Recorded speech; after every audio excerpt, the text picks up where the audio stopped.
Yeah, for real. This is the most private it can be. It's true. It's, the beauty of it is if you fuck it up, it's like you just take 5 seconds and say it again. It's true. All right, here we go. All right, everyone. Welcome to the Storyworks podcast, where we talk about all things story-centric. I'm Zac Andrew, your host. Next to me is the ever-brilliant Andrew Hall. Hello, how's it going, everybody? We also have the all-knowing sound guru Davis with 626 Sound running audio for our podcast. Thank you, my man. So welcome to our first episode. Being that is the 45th anniversary of Star Wars, that's going to be our focus today, especially with the new Obi-Wan Kenobi series coming out. Yeah, so expect, a little bit of spoilers about all things Star Wars if you're not, truly initiated into the nerd culture. Exactly. We're going to be talking about the first 3 episodes that are currently out. We're going to have a little conversation without some spoiler aspects, but then we will be diving into specific details about the episodes. So we'll give you a warning before that happens. It's going to be in the description, so steer clear if you haven't watched Kenobi. But we'll let you know. So hang on. Stay here with us. We're not spoiling yet. Not yet. First, we're going back 45 years to talk about Star Wars A New Hope. 45 years, man. It's crazy.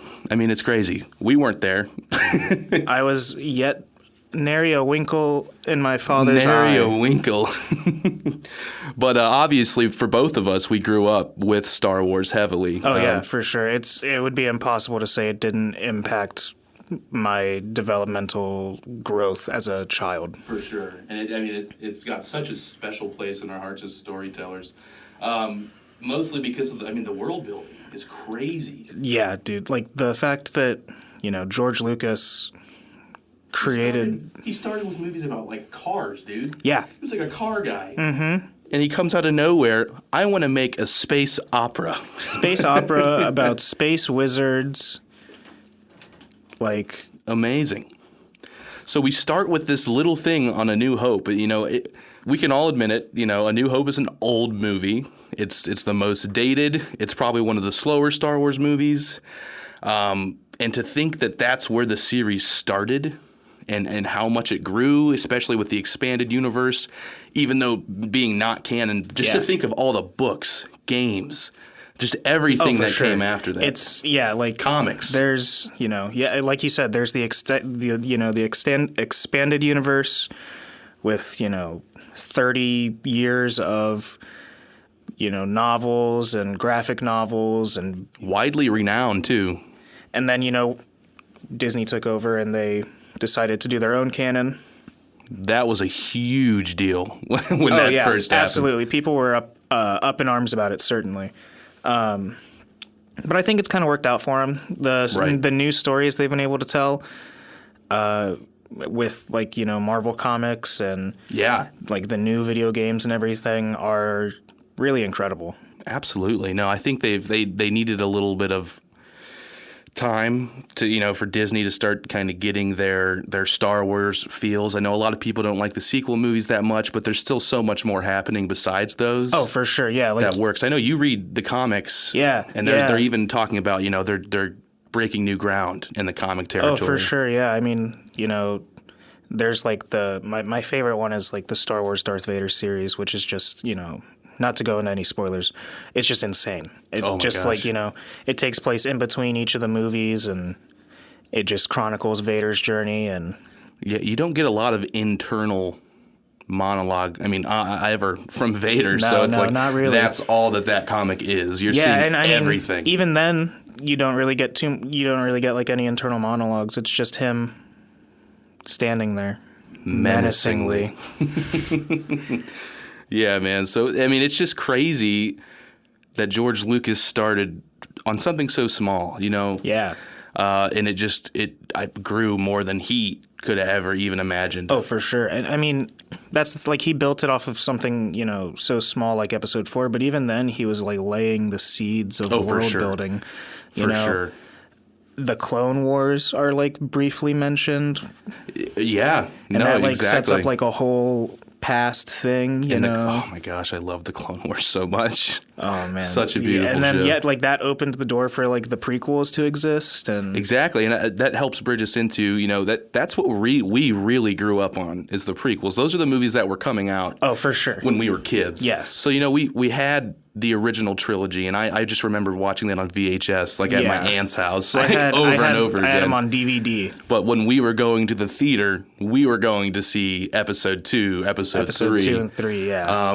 Which is just so crazy. And that can help us kind of start talking about Ewan McGregor, you know? Yeah. Good old Obi-Wan. Such a beautiful Obi-Wan Kenobi. Did you know he had relation to Alec Guinness, who played Obi-Wan in A New Hope? Really?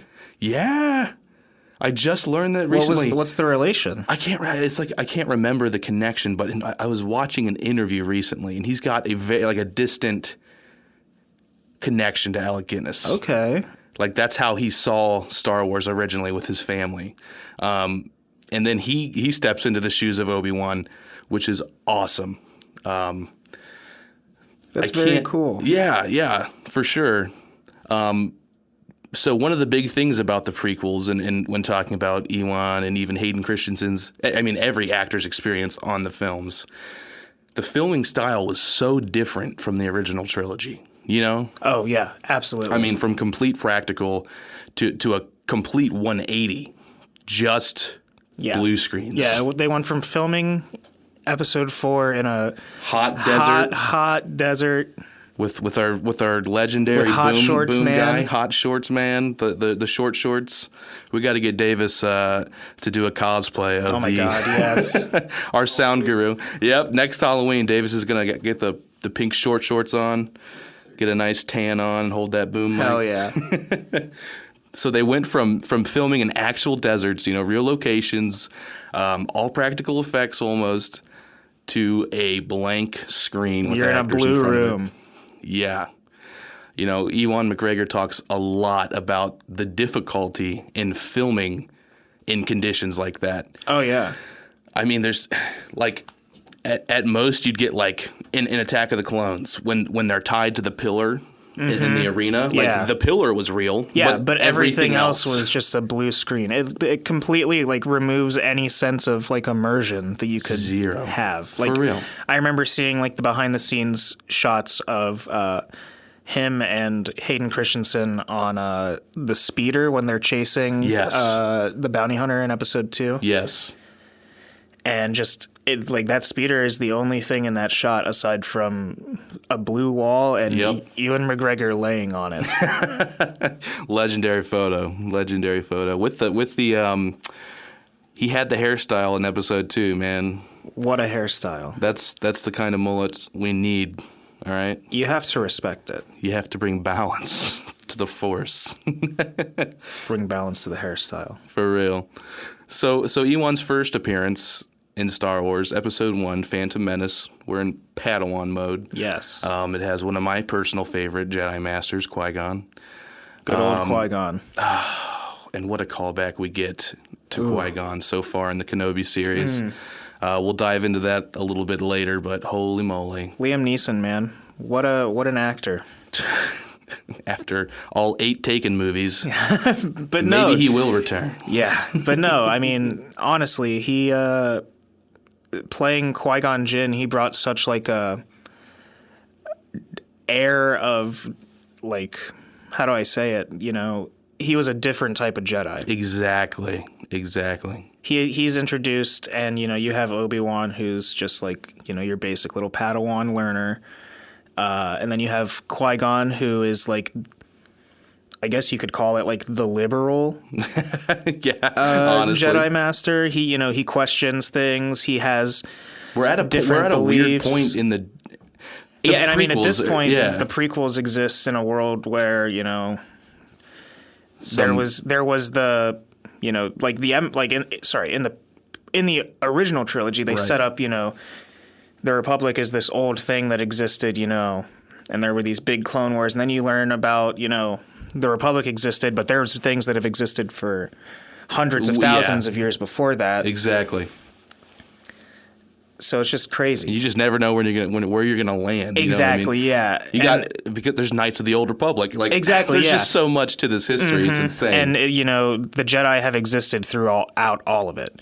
But when we get to the prequels, we find ourselves at a time where the Jedi are more policing. Yeah, almost. They're very tied to government affairs. Yeah, they've almost gone from being this order of peaceful monks, I guess, because that's technically what they are. Right. To being like space cops essentially. They right. They roam the galaxy, and anywhere they're at, crime is deterred because nobody wants to fuck with a Jedi. Right. And that's where we kind of see Qui-Gon's like stepping away a little bit. Yes. He just knows that it's not where they should be. Yes, he's very much openly like kind of questioning the role of the Jedi Order and what they've become in the time of their it's been 1,000 years, I think they say, since there's been like a Sith Lord, right? And the Republic has just been growing ever since then, with the Jedi existing as these galactic peacekeepers of sorts, until Darth Maul runs up on him in the middle of the desert, a speeder, and does a 360 flip on his ass. What a legend. Seriously. Oh my gosh, dude. One of my favorite fights is the Darth Maul fight, man. At the end of episode 1. I was just about to say, which one? Yeah. Well, I mean, there's a lot of good ones, man. There's a lot of good ones. But as a kid, wow, I would just like rewatch that scene. I would just rewind. Yes. When they're chasing him. Like when he first appears in the hangar, and he ignites the one blade, and then oh my gosh, dude, the second blade comes out too. Oh, chills. Beautiful. It's so cool, dude. It's such an implemented thing now, but back then when you saw that for the first time, you're like, and then just hearing shit. Duel of the Fates in the background. Oh. It's like, oh. Yes, dude. Yes. And then they chase him throughout like the reactor and everything, and there's like the scene where they're chasing him through those red gates. Oh my god, I love that scene, dude. And they get caught, and Maul is just pacing. He's pacing with like fury in his eyes, murderous intent, looking down on Qui-Gon, who is literally eyes closed on his knees meditating. I'm like, this dude is a fucking king. Like, holy shit. And as soon as those doors go down, whoosh, it's game time. We're into it, man. Oh my god! So I just love Ewan McGregor and Liam Neeson's chemistry and their dynamic in that movie. It works so well. And then we go and do a thing called Attack of the Clones, which is a thing. It exists. It's a movie. So all of the difficulties of filming in a green screen with some additive issues for this filming process. Yes. Something that we just figured out recently, actually. Ewan spoke out about this. They were filming with some kind of... it was like a newer digital camera, but at the time, to power it, the way Ewan describes it is umbilical cords coming from this camera leading to a corner in the room where there's a hum. The entire time they're filming, there's a hum. That's the exact frequency of human voice. Yeah. So it completely cut out none of the sound, none of the dialogue from the entire filming of episode 2 was usable. That's an entire movie, dude. Like, I couldn't even think of that happening. That would be like... What do you do, Davis? Oh, no. Sorry, there's noise on the mic. All right, so I've told this story probably 1,000 times, but I got gifted a nice little RGB keyboard from a friend. I was like, I'm going to use this with, my production as a keyboard. Right. And then all of a sudden I'm getting this feedback noise about what you're talking about. You know what I'm saying? Really? Probably not the same exact noise that they're getting back in the day, but... I get this noise, and I'm tearing down the entire studio, every cord, every wire, pulling this whole thing apart, still trying to work, about damn near ready to get new microphones. Turns out it's the RGB keyboard. Really? I take that out of the loop. I get my nice new Bluetooth keyboard here, and problem solved. Holy so at the end shit, of the day, man.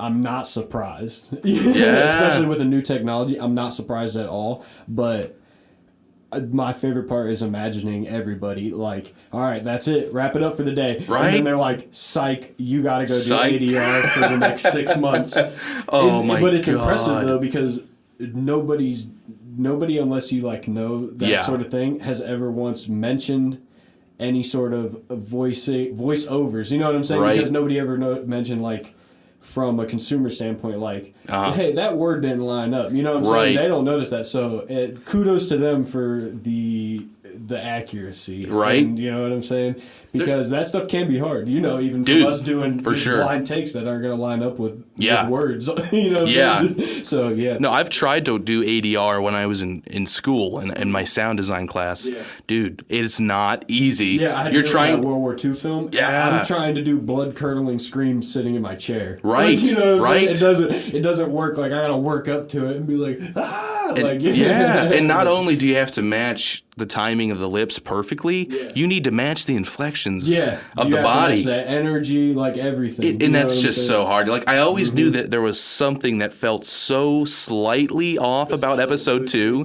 Yeah, and that's exactly what it was. So I just can't believe that, dude.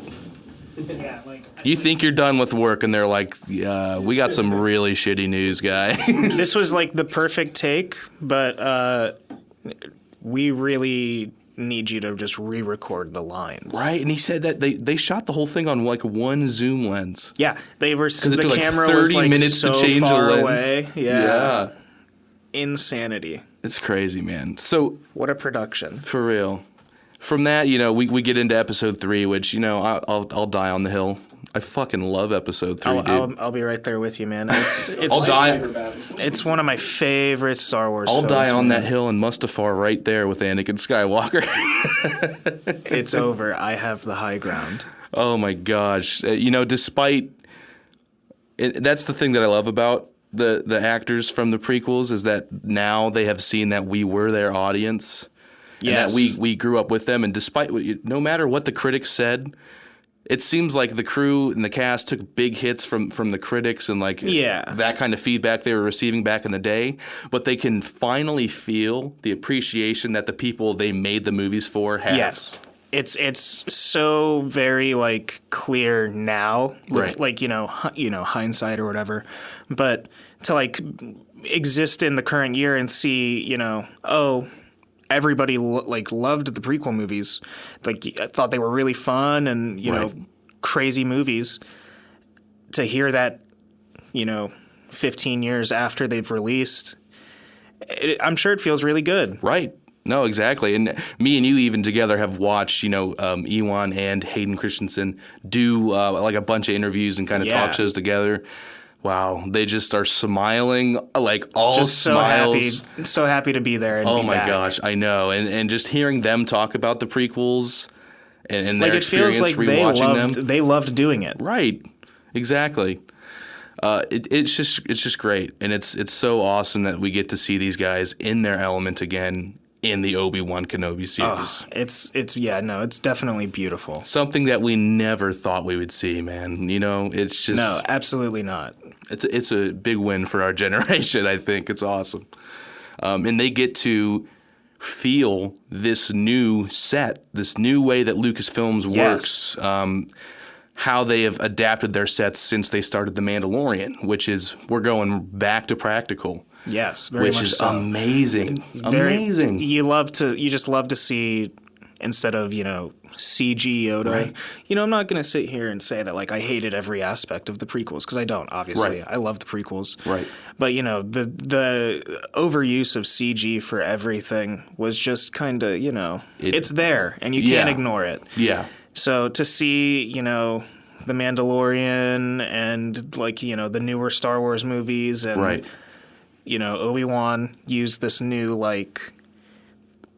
set design where it's, practical effects mixed with... You're finally on the set. Yes. You feel like you're on Tatooine. Yes. He never got that before. Mark Hamill did. Yeah. Carrie Fisher did. Mm-hmm. But everybody in those prequels, they were in Star Wars but it almost didn't feel like you were in Star Wars. You were on a set in Star Wars, not right. And there. it's just such a more immersive experience for them now. And I love that they're given that awesome opportunity. Oh yeah, absolutely. Like, you know, I remember seeing in an interview that Ewan McGregor was giving about the lightsabers and how during the prequels they would have a man whose entire job was just fashioning like their lightsabers, to have like 10 of them on deck, because they'd go through a scene and they would just destroy these lightsabers during the fight scene. You see how hard they're whipping those things on each other? Oh yeah. And then, you know, to see in in Obi-Wan, they gave him, you know, a real like weighty like actual lightsaber. Yes. And I just when he was talking about that, he was just, you know, blown away by it. It's just so cool. Oh yeah. And his first experience on set, I was listening to another interview he did where he talked about he was running lines, I believe, for the first time, like on the set. They borrowed the Mandalorian set like on a Sunday or something, because this was obviously before the Kenobi set was ready to go. Yeah. They hopped onto a Mandalorian set. He looked for some robes that he thought seemed the most Obi-Wan-ish, you know. Yeah. He got his lightsaber, and he said he walked out, and like the whole cast, like the cast was just staring at him in awe, and like that's just like he felt so immersed in that moment, and it's awesome, and they deserve that, you know what I mean? Oh, absolutely. And I mean, the huge going from green screens to like an actual set in this new technology that they're using with the huge LED screen backgrounds. Yeah. Not only are you standing in Tatooine, but you're surrounded by actual skies. They can actually have the two suns in the background. You know what I mean? Yes. You're actually looking into it. That's crazy, man. Yeah, no, that's like straight up real life role playing. Like no, for real. Like how I was saying, like the prequels kind of like removed all immersion from it. It's like we've 180. We've it's like the other side of the coin. Yeah, for sure. The immersion is like so in depth. Right. I want to talk a little bit about Obi-Wan. No spoilers yet. We're going to have kind of a general discussion here. What are your first impressions? Just off from the top of your head. Just from like the first step, like, you know, just from like impressions from like the first episode or just general impressions from how far we've gotten. There's 3 episodes out right now. We just caught up last night. I think that it's a story about trauma. Yes. And it's a story about dealing with said trauma. Right. Being forced to. Yes. Really, like. Yeah. It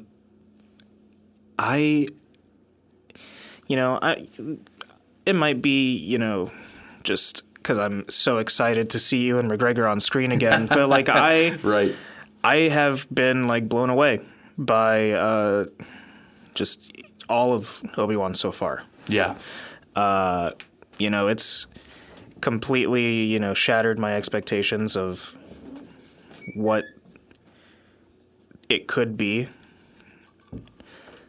And I'm very excited to see how it all plays out. I'm so sad there's only 6, man. We're halfway through it. It's crazy. A season 2 has been greenlit, from what I know. No. Yeah. They said it was a limited series, but this was like the biggest Disney Plus like Star Wars premiere. Yeah, I mean, that's been released, understandably right? so. So they were like, "Cha-ching, baby, season 2." I'm wondering what you could do.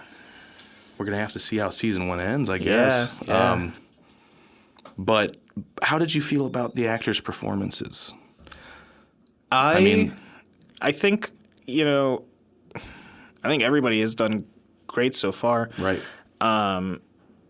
Even, you know, because I think it's a sign of like a good character if you're able to play a villain well enough to where you just hate seeing them.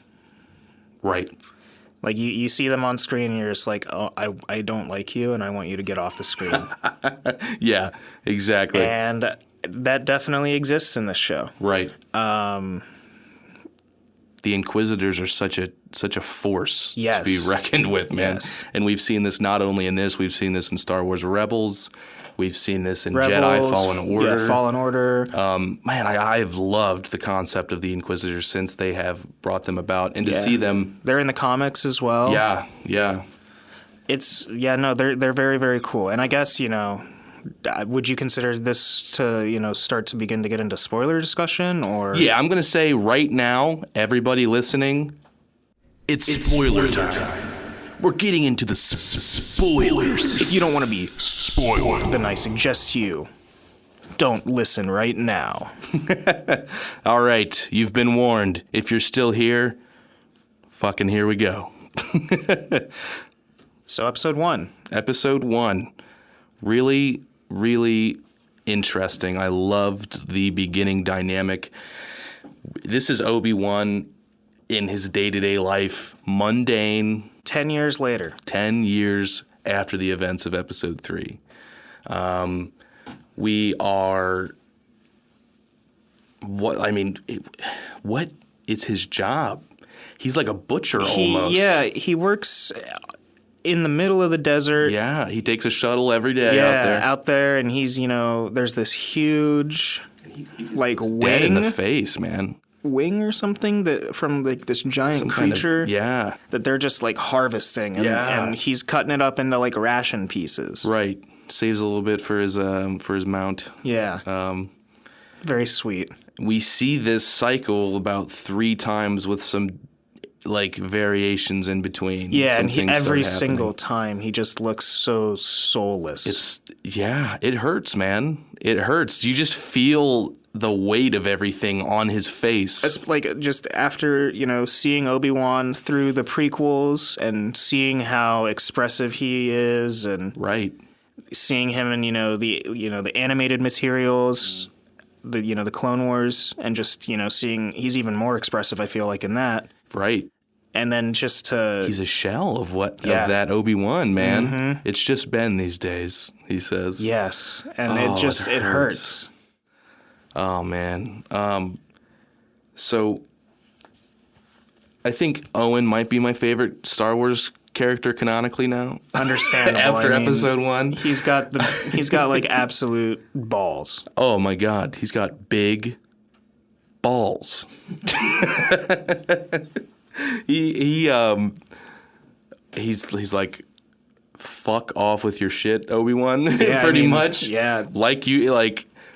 I don't care. Just, I don't care that you brought us these tools. Right.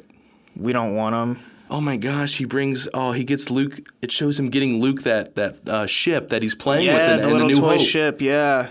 Oh my gosh. And Owen, throws it down and is like, he doesn't need that. It's a symbol of, something else. Right.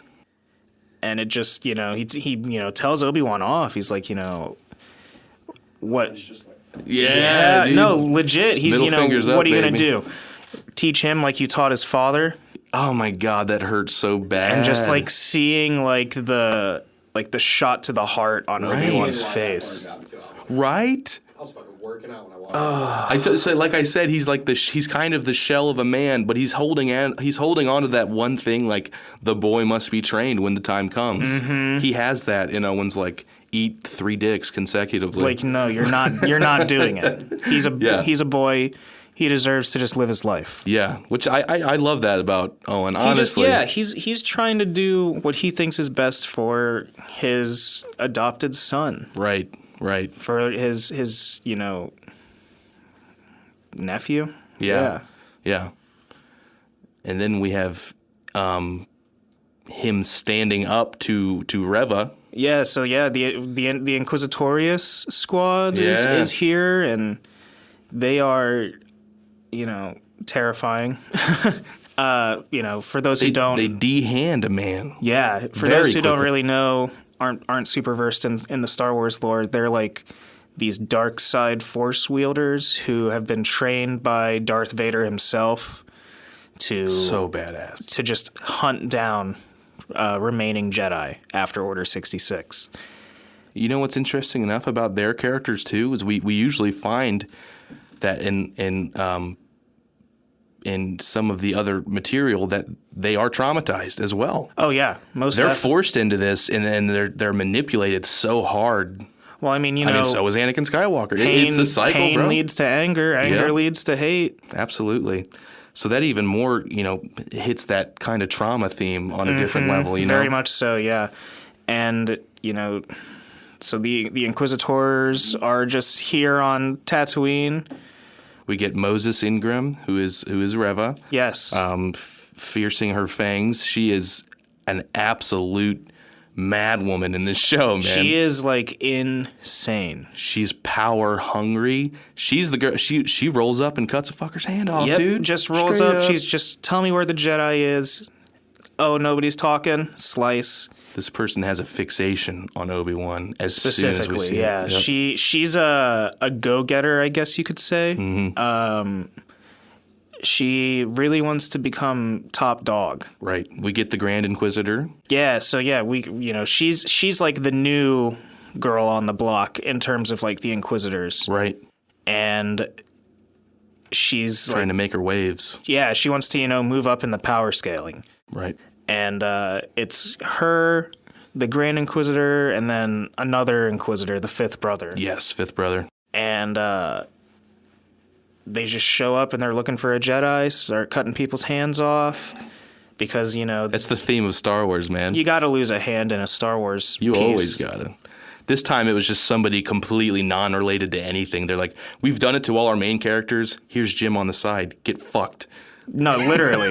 Because, the best bait to draw out a Jedi is regular human suffering. And they go with that theme hard, and we'll talk about that for episode 3 because hot damn. Yes. That shit was crazy. But, and the beauty of, that first part, when the Inquisitors show up and they're cutting people's hands off, they're not even looking for Obi-Wan. They're just looking for, yeah. They know that there's a Jedi there, and they're just looking for that one. Yep. And then, he reveals himself. He ends up running into Obi-Wan after escaping from the Inquisitors. Yep. Recognizes him as, your yeah. Master Obi-Wan. Yeah. Oh, man. And he's like, I'm Ben. Yeah, please stop talking. I don't know what you're talking about. Yeah. You need to leave. And, the dude pulls out his lightsaber and he's like, no, I'm a Jedi. And Obi-Wan's just like, that line, bro. If you want to survive, you need to take that thing, walk out into the middle of the desert, and bury it. Dude, it just hits so hard. And never look at it again. It's such a heavy and line, And then he leaves the dude. Yep. And the dude is just like, what happened to you, Obi-Wan? Right. And, later in that episode, we find that he has been found by the Inquisitors and made an example of, right, to say the least. Yeah, it's a heavy episode, man. To be honest, they all are pretty rough. In a good way, though, you know what I mean? But then, like you were saying, they eventually do kind of pick up on the trail of, Obi-Wan's here. Yeah, and that's Reva's obsession. Because I believe she talks, the Grand Inquisitor's like, I know why you're snooping around kind of deal. Mm-hmm. Yeah, he pretty easily susses her out. Right. From there, then we're introduced to little Leia. Little Leia Organa. We did also get to see, little Luke, which is, adorable. Yes. Seeing him sit on top of the house piloting. With his flight goggles. Oh, my gosh. Yes, Vivian Lyra Blair is who plays Leia in this. She's doing great, man. I mean, she's a little kid, and she is for totally being like a child it. Actress. Right. Incredible. This is where we get our conflict. This is where we get Obi-Wan, his call to action. Yes. This is what pushes the story forward inevitably. So Reva, in her bid to, make a name for herself, she hires some bounty hunters to kidnap Bail Organa's daughter, Leia. And which is none other than Flea, the bassist from the Red Hot Chili Peppers. It's Flea. It's kind of insane. I about shit 3 bricks. I was gonna say Donnie Thornberry. Yeah, right. Yeah, dude. No, literally. So yeah, she hires him and his squad to He did good too, man. kidnap this kid Yep. because she knows that taking this kid will draw out Obi-Wan. Yep. Dude. Going back to that theme of the best bait for a Jedi is, Right. you know, people in danger. Exactly. I love that was the tie-in to get him moving. My one complaint with the entire episode is the chase scene while they're chasing Leia through the woods. It's very cartoony. Her legs are so small, man. I don't know how they could have shot that different to make it. It was like you could, bro. They're like wide hopping, trying to like. They were like, okay, we'll put him in a forest, so she'll be able to kind of squeeze through tighter passages. But then I think they should have worked that more. Yes, because they were like, we'll shoot it in this forest. But then they were like, she's sprinting on a trail. Here's this trail, this open trail where they're just. They look like they're like jogging. They're like crab walking, man. And then they trip over like the branches and stuff. Yeah. I think it would have been better if it had been like maybe more of like a marshy zone or something like that, or just something Find more of a practical way. Something to impede their movement more, but allow her. Yeah. Right. Exactly. Something yeah. like that. You walk somewhere on that planet.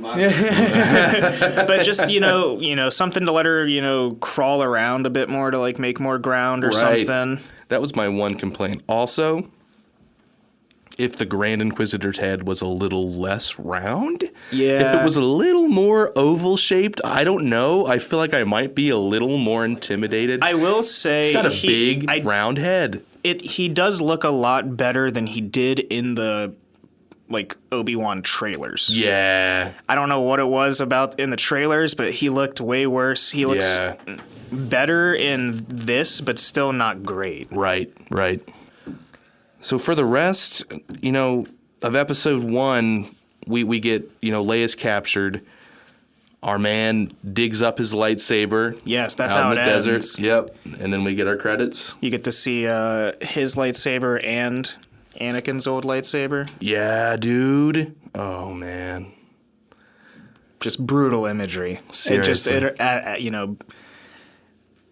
love Anakin, so just seeing his lightsaber just hurts. Right. Especially, we have a relationship further with Anakin because if you watch the Clone Wars series. Oh, yeah. Oh, my gosh, dude. They just give so much depth to everyone that deserved it in the prequels. Oh, yeah. No, I just think of, entire episodes that just dive deep into, Anakin and what is in store for him. Right, dude. Right. I think of, the Mortis arc from the Clone Wars. Yeah. Where they're on that planet. So much foreshadowing, yeah, dude. It's got some crazy shit. Dave Filoni is a Star Wars god. I'm so glad that he's, Big Hat Filoni. Yes, I love him. Just let him do whatever he wants with the Star Wars universe. Oh, my God. Please, honestly. for the love of God. He's the second coming of Lucas. Legit. For sure. But so that's the end of episode 1. Yeah. So Bail meets him on in his cave on Tatooine and is like, hey, I need you to help save my daughter. Yep.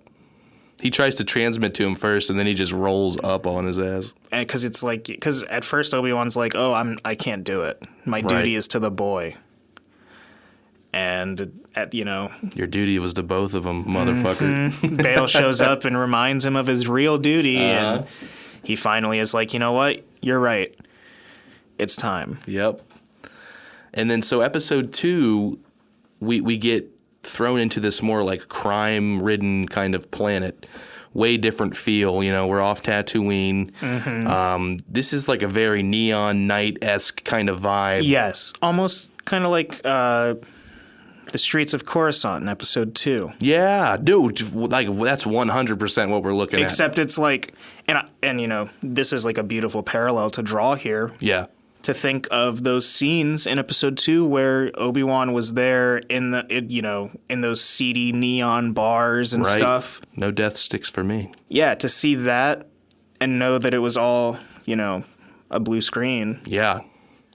To then have the parallel be the other side of the coin be here he is in this super physically dense, Right. Neon underscape, and it's just very cool to see. He's in the thick of it. Yes, very much so. So we've got Obi-Wan on this planet with Leia. They're trying to get back to her father. Yes. And of course, we're running into a whole shit show along the way. We got bounty hunters. Obi's name is puts out like a huge ass bounty on Obi-Wan. Obi-Wan is here, and we're getting his ass. Like that's the whole shtick. Eventually, it gets a little action heavy kind of towards the end. We get to see our man like busting some fucking moves. Oh yeah. He's just kicking ass too, bro. He's not using his lightsaber. No, that's what I'm saying. He's throwing hands, dude. He's like, you want to fuck around? How about you find out? Like, dude, straight up. And he just crushes dudes, man. It's impressive to see. And then uncivilized is what. And then he also pulls out a blaster. When I saw that in the episode, he knows what's about to happen, and so he takes the initiative and blap. Oh man! And you just think quick shot. You just think right back to episode 3 when he kills Grievous, and you just hear him say, "So uncivilized," as he tosses the blaster away.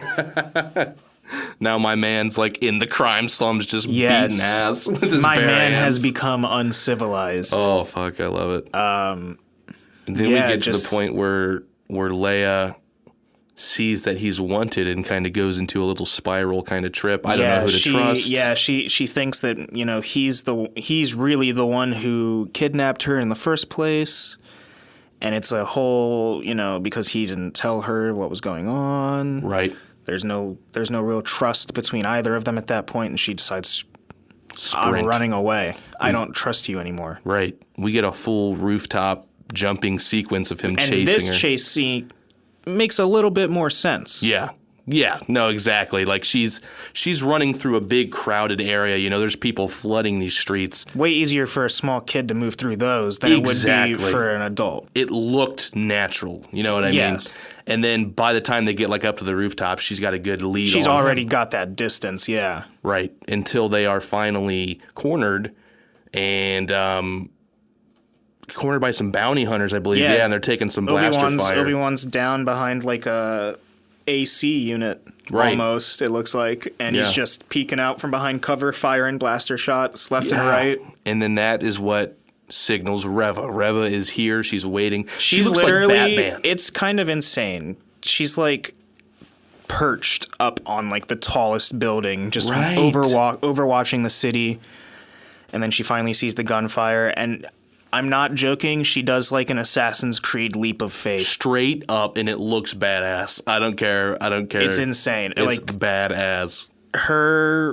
And then she does like a whole like parkour bit. It's That was crazy. Unreal. She does a backflip. She does a jumping backflip while moving forward. It seemed into a rolling somersault. Oh shit! I was like, I don't know if that saved you time or added a couple seconds. But it definitely looked cool. It definitely looked badass too. There's one like she like does a full like 360 like sideways swing on this pole. That one I was like. You could have just kept running straight. Yeah. Like, it's literally like she's running and there's like a thing that she could easily just like hop over, but instead she like 360 like wall runs and like spins. No, literally like Mirror's Edge. And then is just like running again. And you're just like, you could have just hopped over it. But it's still really cool. Right. Then we get to the point of episode 2, which is... Leia falls. Yeah. Yep. She takes a dive. Right. And she's hanging on these like wires off this building, and Obi-Wan's just like, Leia, hold on. Yeah, like, what are you gonna do, bud? And she falls. She can't hold on. And for the first time in 10 years, he reaches out in desperation. And he manages to slow her descent. Yeah, it was... right at the end there too, man. Like he was like his eyes were closed and he was like, just trying as hard as he could. Right. And then finally he manages to make contact with the Force once again. Oh my God, the reconnection. You fucking love to see it. So then we wind up on like a freight to get out of here. Pretty much, Yeah, that's the whole point. We We're get getting off this introduced island. to like a kind of con artist, I guess you would call him, Right. who's like pretending to be a Jedi. And I love that play too. he eventually, helps Obi-Wan get off world because he realizes that he's like an actual Jedi, and tells him, get to this transport, it'll get you off planet, and then from there, somebody else will help you get where you need to go. And they manage to escape. And while they're escaping, Yep. rather, they're at like the shipping dock. hunted. Reva is there waiting. Yep. Obi-Wan. It's like a horror scene almost. yes, She's like looking for him with you got the red light igniting the place up. Oh yeah. And then the Grand Inquisitor walks in and a little exchange happens. You are the least of us. Yeah. And, pretty much trying to put her down. Yeah, I don't, it could be argued that he's trying to like steal her credit for capturing Obi-Wan. Pretty much. That's what she says. That's what she says. But he frames it as, I don't want to have you be the reason that he escapes again. Right.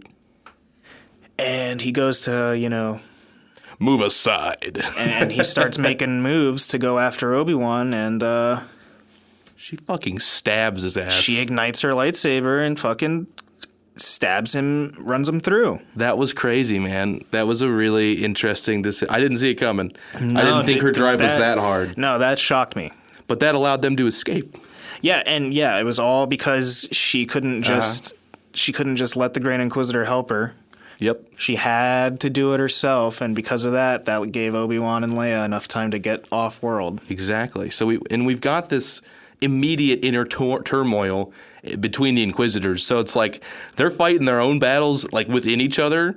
That's which the is beauty. it's helping. Yeah, it's helping the beauty Obi-Wan. of the dark side, man. It doesn't lend itself well to many numbers. Exactly. The rule of two, and even in the rule of two, they're fucking killing each other at the end of it. Yeah. So that leads us into episode 3, my absolute favorite episode. Can we just talk one second about the Yeah. final shot of episode 2, where it's just Yeah, that's what leads us into the episode 3. hard cut to just Vader in the Kolto tank? Because that's Reva is like, he's still alive. You didn't know Obi-Wan? Yeah. Oh he's still my alive. God, yeah. And we get this zoom in, this really close-up shot of Ewan just, oh my God. And he plays it through his eyes so well, man. Just all that like history the rushing turmoil through. Yeah. As he realizes that he didn't finish it. We get that hard cut to, Anakin just looking not good. He looks like a man who's been through hell. Yep, quite literally. So that is what brings us in. It's Vader time, baby. He's finally here.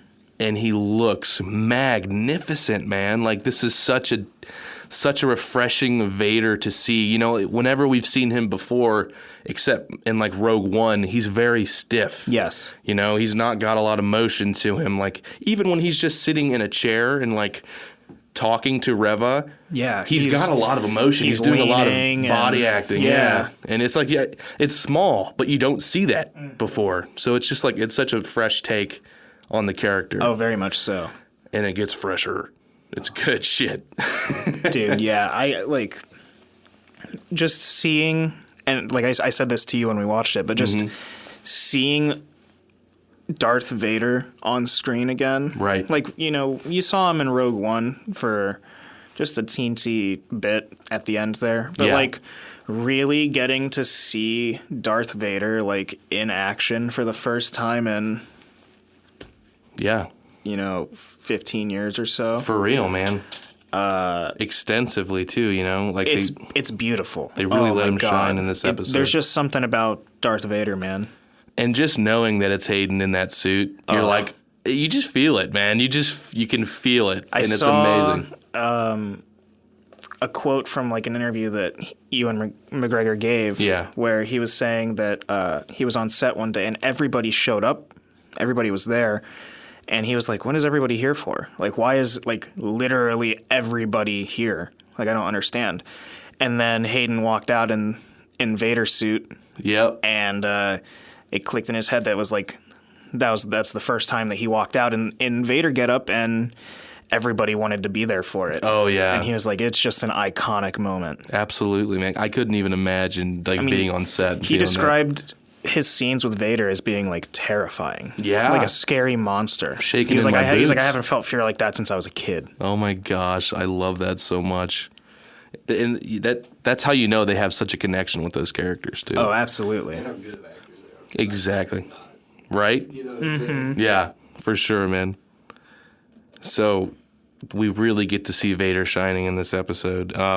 We get a really cool kind of beginning sequence. They're on this new planet. It's kind of like a minor planet from what we get. It's like it's like a deserty kind of. Yeah. Like the way I described it to Zach when I saw it was that it looked like Red Dead Redemption, Literally, dude. Yeah, no.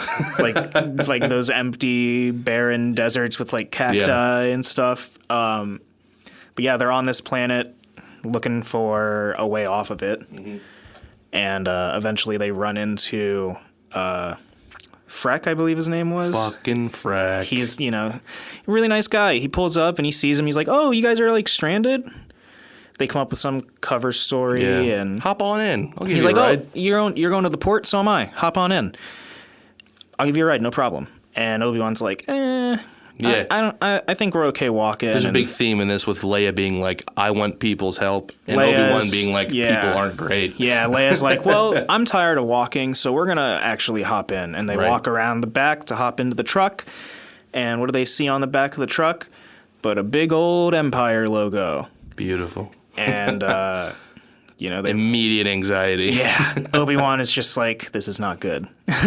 We get like a couple more minutes in. We're having some conversation. We get some awesome talk about Leia never meeting her father, always like wondering about him. And then Obi-Wan even talking about his childhood. He mentions about that how you're taken away as a child when you're a Jedi. And he mentions that he thinks he had a brother. yeah, dude. I'm just like, dude, they're adding layers to this, It's just You can just see in his face that it's like, it's sad for him that like, I had a brother. yeah. I never really got to know him. And then he says, then the Jedi was my family. But and then Anakin was his brother. And he takes it, and it's kind of crazy that he, because like very much so, like Anakin, he became a member of the Order, but he never really gave up on his mom. Right. She was always his family. Whereas like Obi-Wan, it's like the other, the other side of that coin. I keep using that term. Yeah. But like how Obi-Wan became a member of the Order and like completely dove into it and was like, this is my family. Yep. This is my family, and like galactic peace is The goal. the end goal. My allegiance is to the Republic. To democracy. Yeah. Oh man. So yeah, I love that bit of convo. Then we immediately get some tension because Freck pulls over. We get a troop of stormtroopers coming in the back. Literally like 4 Hey, Freck. stormtroopers. We're friendly with Freck. Freck's a good local, and they just hop in and then they get some questioning. Yeah, with they start Obi-Wan. kind of grilling It's Obi-Wan. just a tense scene with them being surrounded by stormtroopers just staring at He slips and he calls her Leia, Yeah, dude. and he has to like cover it up by saying that was the name of his wife. Yeah. He's so grief stricken that when he sees his daughter's face, sometimes he sees his wife or her mother rather. And it's just like a really sweet, double meaning. Yeah, because it's like, that's a Padme, lie, he talks a lot but- about Padme in that way. Like, Yeah, he slips in those references, like, very much. Fearless- you're you're a fearless you remind warrior. me of your mother. yeah. And, Oh my God, dude, it hits. but yeah, eventually, they manage to, survive that interrogation, and the stormtroopers leave. It's all fine and dandy, Only to then find ourselves and then they pull up to a fucking checkpoint, at a checkpoint. Yep. and. Freck gets Freck out. is like, he's like, oh, don't worry about it. I know these guys. It's no big deal. It's just going to be like, real quick thing. And they pull up, and Freck gets out and talks to the troopers, and he's like, hey, I found these dudes out in the desert. Freck is a fucking bootlicker, He's a baby. fucking snitch, dude. Through and through, dude. He's like, I found these guys out in the desert. I think you should check them out. Yep. And they're like, thanks, Freck. Good job. Yeah, for real. They come out, and they, scan his face, and it's revealed Yep. that he's wanted. And The Inquisitors get that small blip. They know Yep. he's there. Obi-Wan has to, pull his blaster out and blast all these stormtroopers. We get some big ass kicking again. Yeah. He gets, he knocks out Freck. He shoots down a fucking stormtrooper into the laser beam of the checkpoint, bisecting him, which is oh my god, dude.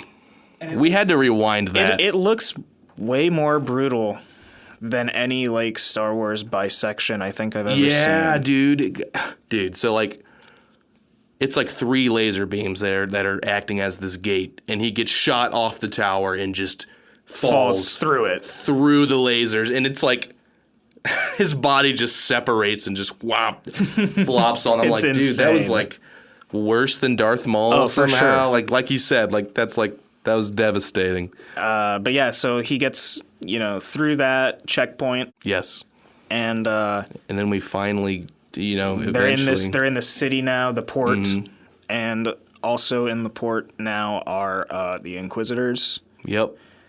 He meets a lady who's part of like Tala. The Resistance. Tala, yeah. There's like an underground railroad for Jedi, dude. I don't even think it's just necessarily Jedi. I think it's just like people who need to get away from the Empire. Yeah. Because like he helps the smuggler dude from from episode 2 helps like a family escape as well. Right. Yeah. And he mentions that like they're also on the path. Right. Yeah. And so that's Tala is the character's name. It's Indira Varma, if I'm saying that correctly. Yeah, she was from Game of Thrones. In Game of Thrones, yeah. She did great. Oh yeah, for sure. Helps Obi-Wan and Leia. Yeah. Takes them along this like underground railroad path. Although eventually Obi-Wan has to separate from them. Right. That brings us to like the thing that everyone's been waiting conflicts. for. Yeah, I mean Reva has made her play like her power play at this point. She's taking orders directly from Vader, superseding like all of the Inquisitors.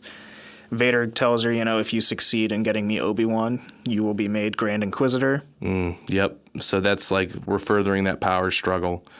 She's aiming for that. She's beefing with the 5th brother. Yeah. About who's getting control of everything. Mm-hmm. But then we find ourselves with the Inquisitors at this town with Vader himself leading the charge. As Obi-Wan's, moving through the town, he just feels it. He's walking, he's just making his way down, and then he just stops. Vader stops dead in his tracks and just looks for a second. You're like, oh, man. And then, once again, we bring up this recurring plot point of the best bait for a Jedi is senseless human carnage. Dude, in the worst way. And Vader just starts grabbing people. He pulls a man out of his window, starts choking him up. His son comes out, and then Vader just pushes his son's head against a wall. Or no, he just cracks him, right? Well, he pushes him back. He's like, force push. I'm like, okay, yeah, I expected that. But then he twists his arm and breaks the kid's fucking neck. And then the mother is just like sitting there. Oh my God. And then he starts force choking somebody else, and he's just dragging him behind him. He's basically just waiting for Obi-Wan to pop out. But, Obi-Wan hasn't used the lightsaber in 10 years. Yes. He's fucking scared, man. He finally does, when he finally does step out. Yeah. He runs. Yep. He steps out and, makes contact with Vader. And then he's like, fuck. And then he just runs. Yeah. And this scene, man, like, I love how, like, it's dark. We're away from the lights. And a lot of what is lighting. Seeing Vader just emerge from the darkness, he comes dude. out of straight shadow. I'm like, dude, this is some Batman shit. Yeah, like, legit. They think I'm in the shadows. Yes. I am the shadows. And then, he gets the drop on Obi-Wan and... Yep.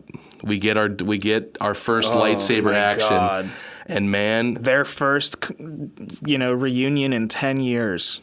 The years have made you weak, Obi-Wan. Oh, my God. Just Vader with the one-handed swings. Like, just... Obi-Wan is so desperately with his two hands. He's just blocking. And Vader pulls a Luke, man. You know when Luke goes in on him in episode 6 and Luke's like, boom, boom, boom, just hitting his lightsaber? It's so brutal. Vader's doing that with one hand on his ass, calls pushing him out down. on, you haven't been doing any training Yeah. or anything like that. You've gotten weak in the last 10 years. I've gotten stronger. Yeah. Dude, and then we get to this moment where these like flammable rocks are spilled in between them. Yeah. Vader, it's like he's like, okay, I'm done fucking around. Force choke, Obi-Wan. He Throws could have been him. dead right there, man. Yeah, no, I was like, wait a second, what? He uses his saber to ignite the rocks, and there's just a wall of flame. You will feel what you have done to me. Oh my God! Now you will suffer. And just throws Obi-Wan. him right in. And lets him cook there, dude. I wish I had my phone out recording your face, dude. It was insane. You were like in awe, man. He was like, in there for a while. He was just cooking him, dude. Oh my God! And then Tala is the one who comes back, arrives, and Vader like takes the flames down. But first off, the cinematography with the flames. Oh, beautiful. Just seeing Vader standing with flames up to his chest, and they're all reflecting off of his suit, man. There's the one shot focused on his eyes where the flames are just enveloping his eyes. Oh, fucking beautiful, man. Tala shows up and after Vader puts the fire out, Tala shows up and reignites a bigger section of the fire that's not where Obi-Wan is to set up a firewall of sorts. Right, and that has gives us the chance. Has a little robot come in and remove Obi-Wan from the situation. Yeah. Yep. Vader is just left to watch. Yeah. And he just like you were talking about the shot of the fire in his eyes. Oh just my God. No sound, no emotion from Vader other than just that shot of him staring into the flames as he watches Obi-Wan be taken away from him. Dude, it's we've been waiting so long to see that reconnection, and it was nuts. I can't wait for episode 4. I can't wait to see where it's. I mean, 3 more episodes. That's it, man. I have no clue where this is going to go, but I'm really excited to see. I mean, we know that these characters are both alive by the end of it, but it's that they're surviving, but it's how do they interact further? Exactly. And what happens to this trauma? How does Obi-Wan deal with it? Because by the time we see Alec Guinness as Obi-Wan and he's facing Vader, he's very much at peace. Very much so. He's like, he remembers, my time's over, man. He remembers Anakin as a good friend. Right. And he's very at terms, and I see that now. It really adds a lot to Alec Guinness's Obi-Wan too. Now that I'm thinking, I really need to go back and watch A New Hope now after watching seeing it this all again. series, because it's now you have an encapsulated, you have his whole story there. Yes, you know what I mean? Very much so.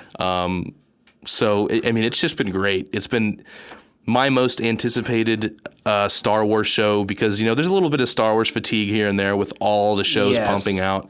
There's no way to not feel that. Exactly. And I'm still going to feel that going forward, I think, with some of the new announcements of shows. There's just not everything hits just because there's so much. Of course, I'm going to watch it and my kids love it, so I love watching it with them. But this is the one I've been waiting for, it's made for us. Exactly. And they came together, they utilized the technology for The Mandalorian, they got back into their practical effects.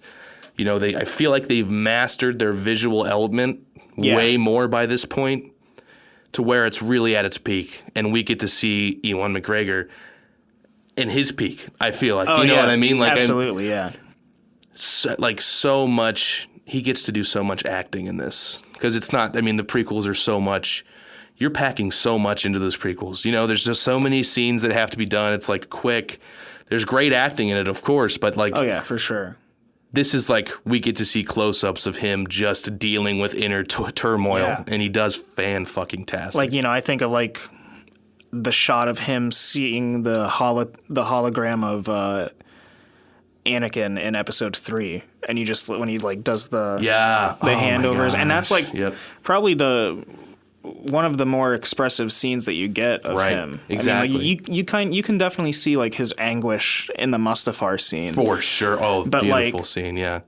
In Obi-Wan, just seeing him deal with, Owen saying that you killed Anakin and right. You're gonna train his son like you trained him. Exactly. And, dealing with all that turmoil, calling out to Qui-Gon.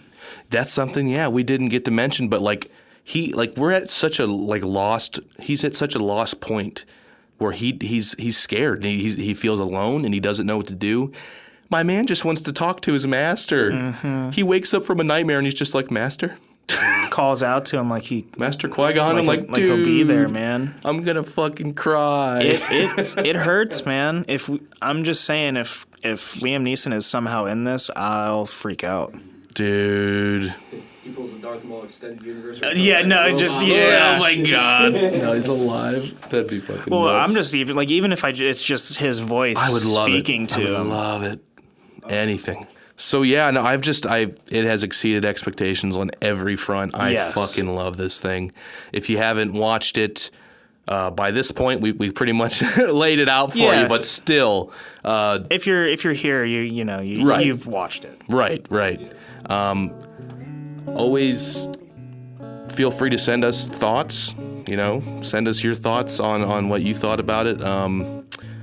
We're going to be talking about a whole bunch of stuff on this podcast. We just wanted to dedicate the first episode to Star Wars, being that it's the 45th anniversary. Something near and dear to our hearts. Exactly. So stick around. We're going to have a whole bunch of different topics for you guys. We want to even incorporate some video to our podcast as soon as we get rolling a little bit more. So we'll be talking about a lot of stuff in the coming episodes, guys. Stick around. Oh, yeah. Thank you all for joining us.